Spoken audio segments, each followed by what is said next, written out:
when we think about the greatest artists of the 20th century, we usually picture these incredibly serious, suffering painters quietly locked away in some dark studio, right? Well, Salvador Dalí completely blew up that archetype. Today, we're going to talk about Dalí not just as a brilliant painter, but as the ultimate showman. He was quite literally the architect of modern pop culture, a guy who grabbed the totally absurd, dragged it out of the shadows, and shoved it right into the mainstream for all of us to deal with. But that brings up a really fascinating question. Was Salvador Dalí actually just a celebrity-hungry clown? I mean, it is so easy to write him off as a pure self-publicist. After all, everybody knows him for the wild stunts, that completely gravity-defying mustache, and those melting clocks. But today, we are peeling back that theatrical layer. We're going to dive in and figure out if those wild antics were just a giant distraction, or if his unique, unapologetic brand of surrealism fundamentally rewired the world we live in today. And honestly, to really get Dalí, we have to start with his most famous work, The Persistence of Memory.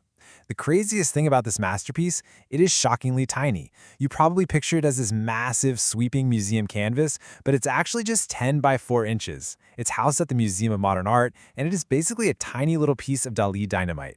Within those few inches, he managed to perfectly capture our deepest, most human anxieties about time passing and mortality, and he painted these impossible dream worlds in a way that feels unsettlingly real. So where on earth did these intense visions actually come from? Well, they lead right back to his childhood. Dalí once famously said, "I have been made in these rocks, here have I shaped my personality." He grew up on the dramatically beautiful, jagged coast of Cadaqués in Spain. But his childhood was definitely not a sunny beach vacation. He dealt with a strict, sometimes violent father, the devastating early loss of his mother, and extreme, crippling shyness. This potent mix created a deeply anxious, incredibly lonely inner world, and that's the world that birthed his surrealist art.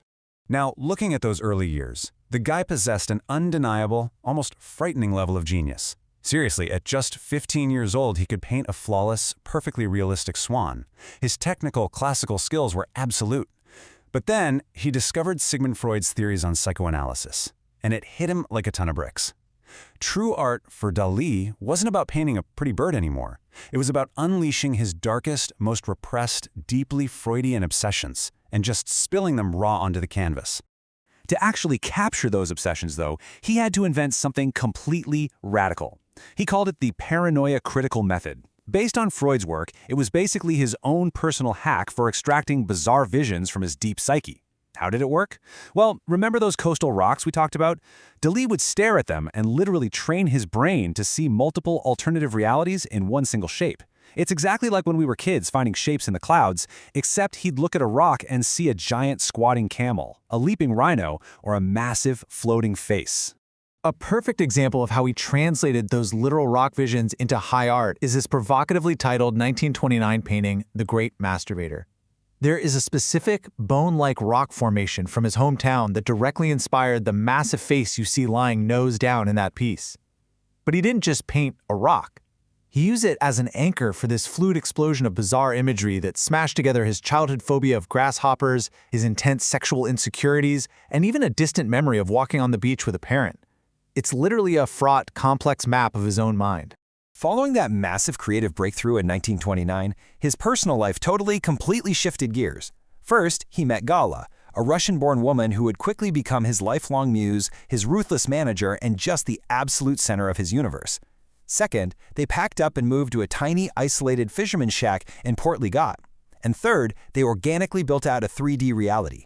Over 50 years, that tiny shack expanded like living cells into a massive whitewashed labyrinth. He even built custom floor slots so he could easily crank his massive canvases up and down while just sitting in his armchair. But here's the thing. Dalí was never going to be satisfied just painting his dreams. He wanted us to literally touch them. He completely pioneered the surreal 3D object, grabbing random, everyday items and smashing them together to create totally new realities. Think of the famous lobster telephone or the incredible Mae West Lips sofa. He injected this brilliant sense of playfulness, wit, and a bit of subtle eroticism right into interior design.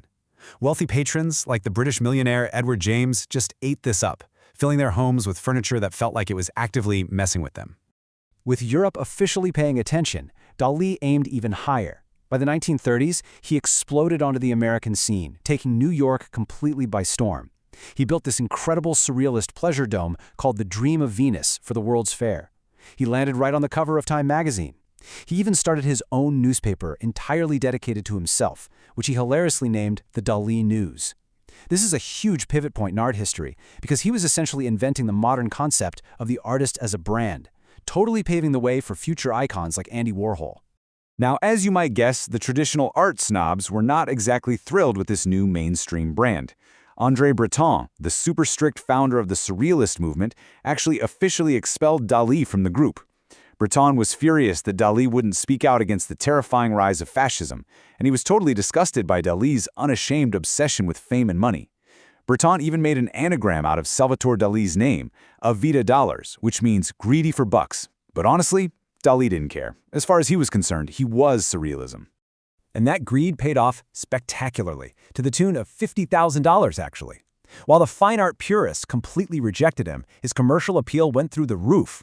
In 1944, the legendary director Alfred Hitchcock basically handed him that staggering sum just to design a dream sequence for his psychological thriller, Spellbound. Hitchcock didn't want those blurry, cliched movie dreams. He wanted that razor-sharp, long-shadowed realism that only Dalí could pull off. And the film studio? They were thrilled to hand over $50,000 just for the massive publicity of slapping Dalí's name on the poster.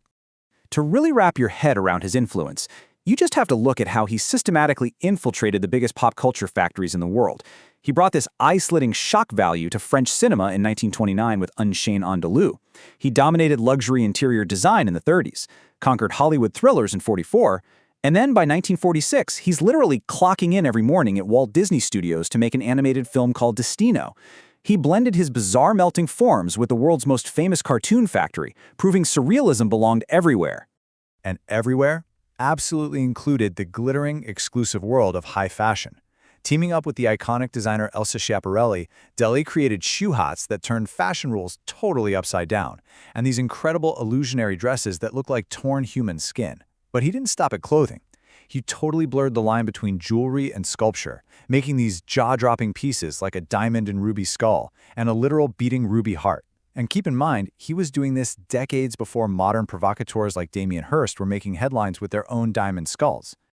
Okay, but he also completely reframed modern advertising. Seriously, he figured out early on that emotional branding is way more powerful than logical selling.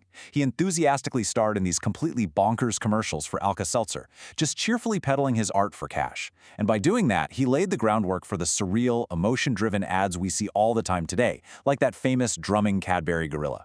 Oh, and fun fact, if you've ever eaten a Chupa Chups lollipop, you've held his art. Dalí personally designed that iconic, brightly colored logo. By the time he reached his later years, his everyday life was basically a 24/7 performance. He practically held court at the St. Regis Hotel in New York, and the stories from this era are just wildly absurd. The guy wore custom, velvet-lined helmets made out of actual horseshoe crabs. He walked fried eggs down the street on a toy hovercraft just to cause a scene. And when Andy Warhol gifted him a print, Dalí notoriously urinated on it right in front of him, purely for the shock value. He literally lived and breathed the surreal life. So, what's the big takeaway here? It's his absolutely massive cultural legacy. Advertising, high fashion, interior design, fine art, they were all permanently warped by his vision. But even modern comedy owes him a massive debt. Comedians like Noel Fielding from the Mighty Boosh specifically point to Dalí as the inspiration for that brain-imploding snot bubble absurdity. Dalí proved that if you completely, authentically commit to the ridiculous, you can create incredible results across literally any creative medium imaginable. Which brings us to his final masterpiece, and fittingly, his eventual mausoleum, the Dalí Theater Museum in his hometown of Figueres. He designed this building to be the largest single surrealist object in the entire world, and it is breathtaking. The bright red outside is physically studded with bread rolls, and the roof is lined with these towering golden statues. He wanted people to feel like they were physically walking into a theatrical dream, and he's actually buried right in the center of it, permanently merging himself with his ultimate surrealist vision. I really want to leave you with this ultimate flex of bravado from the man himself. He said, "When I paint, the sea roars. The others just splash about in the bath." Sure, it's incredibly arrogant, but it perfectly highlights how his loud, exhibitionist clowning shattered the old idea of the solemn, quietly suffering artist. He proved to the world that an artist could be playful, incredibly loud, wildly commercial, and deeply profound all at the exact same time. And that leaves us with one final kind of mind-bending question. Take a really close look at the world around you today. If our high fashion, our weird TV ads, our comedy, and our blockbuster movies are all so heavily steeped in the bizarre and the surreal, are we all just living in Dalí's dream? He didn't just paint melting clocks, you guys. He totally infiltrated modern life. So next time you see something completely absurd in your everyday routine, take a second look. You might just see Dalí's mustache hiding right there in the details.